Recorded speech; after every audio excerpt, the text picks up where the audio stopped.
amani kwa watu wote. Haleluya. Yesu alipofufuka mapema Jumapili, alijionyesha kwanza kwa Maria Magdalene, ambaye ya Yesu alikuwa amemtoa pepo 7.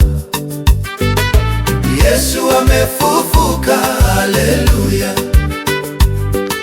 Yesu yu hai. Nendeni ulimwenguni kote mkahubiri habari njema kwa kila mtu. Amani kwa watu wote. Haleluya. Amani kwa watu wote. Haleluya. Naye Maria Magdalene akaenda akawajulisha wale waliokuwa pamoja na Yesu, na wakati huo walikuwa wanaomboleza na kulia. Yesu amefufuka, haleluya. Yesu yu hai. Nendeni ulimwenguni kote mkahubiri habari njema kwa kila mtu. Amani kwa watu wote. Haleluya. Amani kwa watu wote. Haleluya.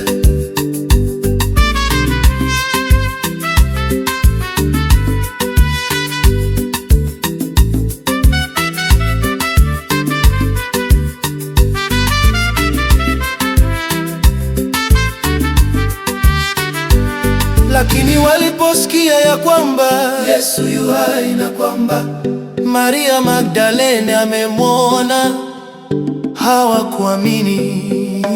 Yesu amefufuka, haleluya. Yesu yu hai.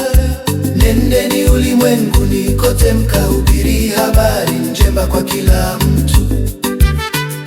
Amani kwa watu wote. Haleluya.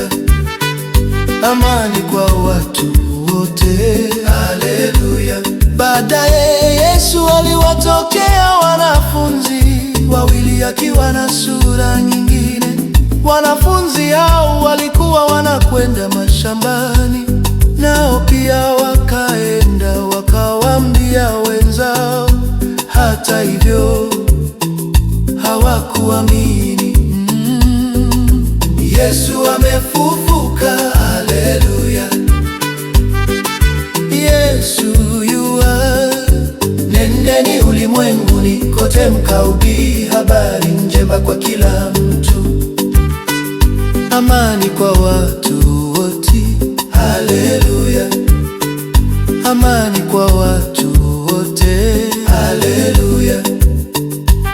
Mwishowe Yesu aliwatokea wanafunzi 11 walipokuwa pamoja mezani, akawakemea sana kwa sababu ya kutoamini kwao na ukaidi wao, maana hawakuamini wale waliokuwa wamemwomba baada ya kufufuka. Basi akawaambia,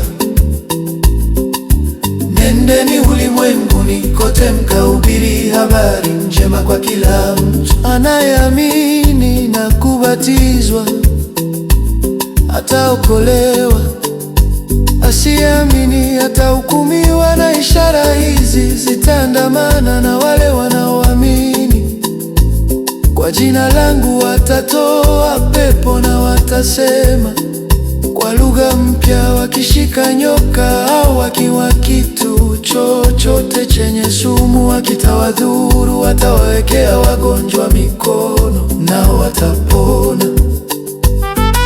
Yesu amefufuka, haleluya. Yesu yu hai. Nendeni ulimwenguni kote mkahubiri habari njema kwa kila mtu. Amani kwa watu wote. Haleluya. Amani kwa watu wote. Haleluya. Yesu